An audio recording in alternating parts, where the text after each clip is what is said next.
It's springtime in Minnesota. Yes, it really is springtime in Minnesota. And look, there's the Cobb Grill. Well, today we're going to be cooking a pork shoulder, and it's going to be a dual cooking. I'm going to be using the Cobb to finish things off, and I'll be using my Instant Pot to start things. Be clearing the snow out so I can actually get here, but let's go inside the house and get the pork seasoned up and ready to go. We're inside the kitchen now. Yes, I know there's things all over the place.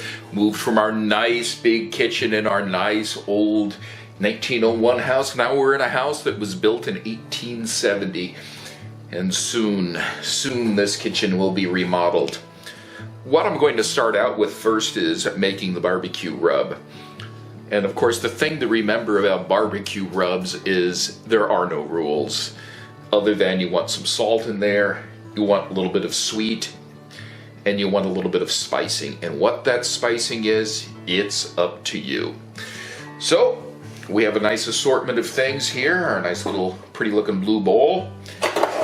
And I'm gonna start out with a couple of teaspoons of salt.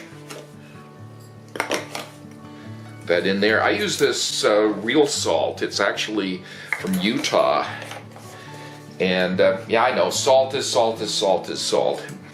But the real salt seems to have a couple of extra minerals in there that gives it a little bit better flavor. Next up, let's say 3 teaspoons of raw sugar.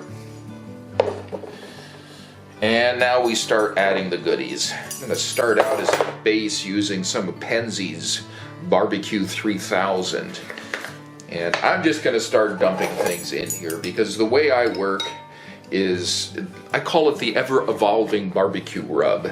By the end of the season, this is going to be very different from the way it is right now. So we're just adding things in there and changing things around. The flavor evolves as the season goes. I love coriander. Absolutely love it. So I always add about a teaspoon and a half of coriander in there. Now we're making pork, and you can't do pork without garlic powder. I get mine over at a place called Morelli's here in St. Paul. It is amazing. It is your basic old school Italian deli, liquor store, meat market, what have you. And there we go, 3 teaspoons. Next up, a little bit of Spanish smoked paprika. I'll pop the lid off that so I can get in there. Teaspoon of that. Like I said, there are no rules. You just put in what your heart desires on that. Well, this is an interesting product here. This is some Worcestershire powder. This is from Hoosier Hill Farms. And I found out about it initially at a spice store up in Portland, Oregon. And it's gives you a lot. It lets you use flavors of Worcestershire without using the liquid, so you can throw it into a dry rub. So I've got that. And a little bit of powder in there. We also have, turn the can around here, jar around, hickory smoke flavor. It's just another thing I found there, and you got to be very sparing with this. So I'm going to use about a half teaspoon of that. This is the same sort of material that you'll have going into the liquid smoke, except it's in powder form. So we got the barbecue, we got that in there. Now, I always put in just a little touch of coffee. Gives it a nice, dark, kind of a savory, not smoky, but a good flavor. Okay, so we got the salt, we got that, and that in there. Baking soda. Just a little bit. I'm putting in about, what do we got here? Quarter teaspoon of baking powder. Why baking powder, I hear you say. Baking powder helps speed up that Maillard reaction. You know, that Maillard reaction is that glorious thing that gives the meat its nice brown color on the outside. It's what brings up the flavor. So get all those goodies mixed together here.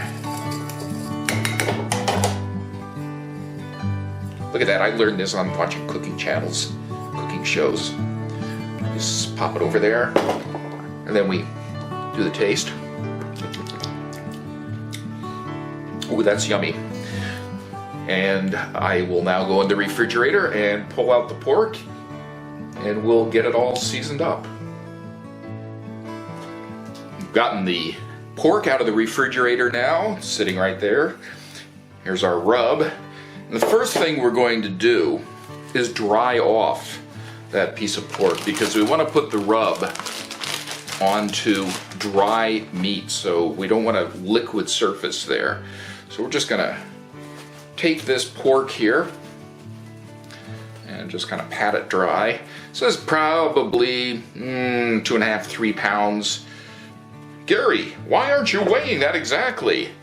That's because Gary can't find the scale. And this happens very often when you move into a smaller kitchen. Things get put away into interesting spots and they eventually resurface. So we've got our rub here, and we're just gonna sprinkle it on top and, well, rub it in. Just rub it in here. Just kind of working it all the way around so every surface gets covered with this. And we'll be starting this out in the Instant Pot. And I'm not going to be putting it in liquid in the Instant Pot. This is actually going to be sitting, this will be sitting above the liquid on there. Because what I want to do is cook this pork under high pressure so it's done, mostly. And when we put it outside on the Cobb Grill, what's going to happen is we'll end up getting a good crust. And that doesn't take that long. Also the smoky flavor that we'll be getting outside. When you smoke meat, the smoke actually doesn't go that deep in the meat. If you look at a typical piece of barbecue, you'll find out that that red rind that you get on the barbecue isn't very thick at all. So the folks at America's Test Kitchen did some testing, and they found that indeed the smoke only goes in about 1 millimeter, maybe 2 millimeters. So we'll make use of the Instant Pot for cooking this, and then when we're ready, after it's reached, mostly, I'd say about 90% done, we're going to put it in the Cobb, which I'll be getting going outside in a little bit. So I've got a Ziploc bag here. Take the pork, pop it in the bag, and we'll just let that sit in the refrigerator for about an hour or so. And then we'll get the Cobb going, and actually we'll get the Instant Pot going, let that go for most of its cycle, and while it's going, I'll get the Cobb. You use 2 tools and you get them mixed up. It goes in the Instant Pot first, and while it is cooking in the Instant Pot, the Cobb Grill will be getting its coals ready for us to put it on here. So, into the refrigerator. The rub has been working in the refrigerator now on the meat for about, right around an hour. And it's time to put the meat into the Instant Pot. For those of you on the Cobb Aficionado site, this is the Instant Pot. If you haven't used one, you really need to get one. When I really didn't want to go outside on those horrible winter days, this was perfect. For those of you that are on the Instant Pot site, you'll be seeing another nifty toy a little bit later on. It's that one you saw right at the beginning of the video. Well, we're going to start things out. I've got right around a cup of water here. Put that in the bottom of the pot. Next, put in the lifter, the grid there. That's going in there because I want to be able to easily get the meat out. And since I don't want the meat, if it falls apart at all, which it might do because it's kind of a long cooking time, put in your basic steamer rack in there. So that'll keep things tight. Finally, I'm gonna put the pork in, and let's see if I can find that. Looks like close enough to the fat cap right here, going in there. So we've got the pork in there with the fat cap on top. And we'll go over here to the side, and I'll wash my hands for a second so I don't slime up the top of the Instant Pot. I don't know if you've noticed it, but there is an interesting thing. There is an interesting thing on this Instant Pot. Did you know you can take your lid, this is over here on the side, on the handle, it's got a little knockout. Look at that, the lid sits right in there. I tell you, those Canadians that designed this thing, they were pretty darn clever. So, put the lid on, put it over, remember to close the steam vent. Once I didn't do that, and I wondered why on earth it was taking so long to heat up. So we're going to be going to a pressure here, high pressure, and we're going to crank this up to, oh, let's say, a little bit over an hour and 15 minutes. There we go. That's in there. That's starting up, and it'll pop to on in just a second. And then we get to cool our jets while this gets up to pressure. And at the point of about, I'd say half an hour in onto this thing, I am going to go outside and get the Cobb ready for the last stage. The Instant Pot's now completed its cycle. You can see it's been on its keep warm phase. We did a natural pressure release until all the pressure was out of there. When you're cooking meat, you really don't want to use that instant release, the quick release method, because what will happen is that will actually draw juices out of the meat that you just cooked and worked so hard to get nice and juicy. So let's lift the lid off there. Ooh, shiny. I'll put our pot lid on there and move the Instant Pot out of the way here a little bit. And we'll reach in, pull out the meat. As you can see right there, we've got it looking pretty good. And we'll bring this outside now and take a look at it.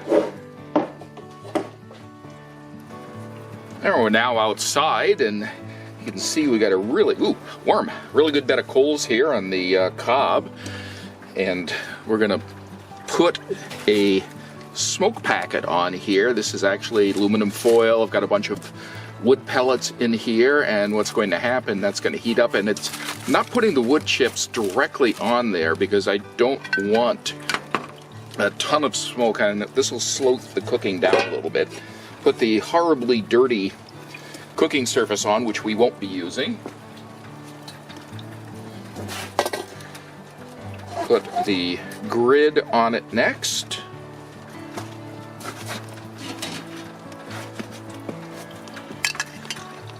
There goes our meat right on top. Put the extender on. That'll lift us up over the top a little bit. We're in the middle. On goes the lid. Now let's see if we can, oh yes indeedy, we can probe in that way.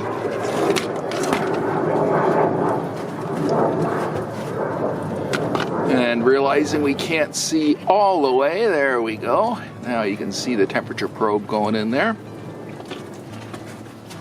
And we'll turn on the thermometer.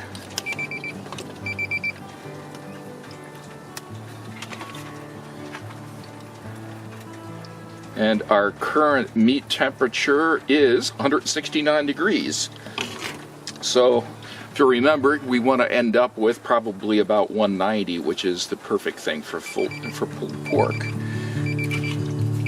And there we go. And it's at 170, and we'll just let that sit and talk to itself. Probably take about 45 minutes to an hour. And see the smoke.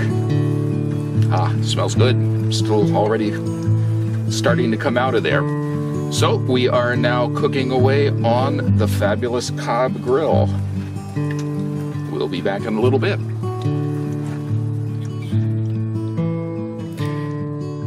And here we are with the finished meal on the table. You can see the pork is just gorgeous. And I took the drippings that were in the bottom of the Instant Pot, added a couple of things, and made some nice barbecue sauce.